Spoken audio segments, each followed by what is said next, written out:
Let's begin with some politics. An NPP vigilante group allegedly assaulted two journalists from TV3 and Ghanaweb. The journalists had gone there to report on some constituency executives of the governing NPP who travelled miles from the Elembele constituency of the Western region to protest what they say are attempts by the regional and national chairman of the governing NPP to disenfranchise them. A reporter of Ghanaweb, Jonah Eledi, who witnessed the attack on his camera technician, spoke to JoyNews. We were at an assignment when I heard about what was going on at the NPP head office.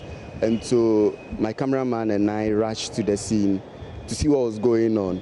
And then just before we got there, realized that there was some form of commotion and you could hear the noise from afar. So we quickly set up inside the taxi, the car we were moving in, so that as soon as we get down, we'll start shooting what was going on.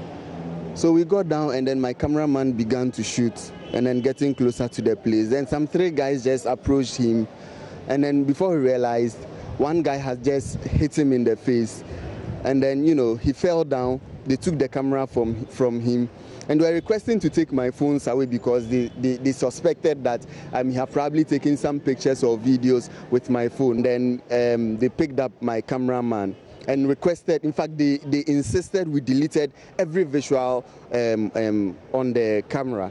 One was even suggesting that they hit it on the ground because they were struggling to even operate the camera that we were using. We entered the building to try to see what was going on, understand the issues, you know, because we've just arrived at the venue and this was happening, and this just happened to us.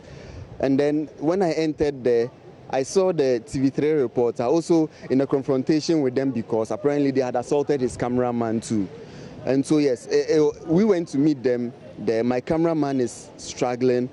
As soon as we picked him up, he had to spit out blood on the spots there. What I find even more disheartening was, you know, in the course of all of that, we wanted to see at least a party executive or someone we could talk to and all of that.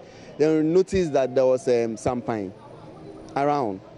So we walked to Sampine, and then, you know, he was with the people. He was in the midst trying to settle the whole commotion.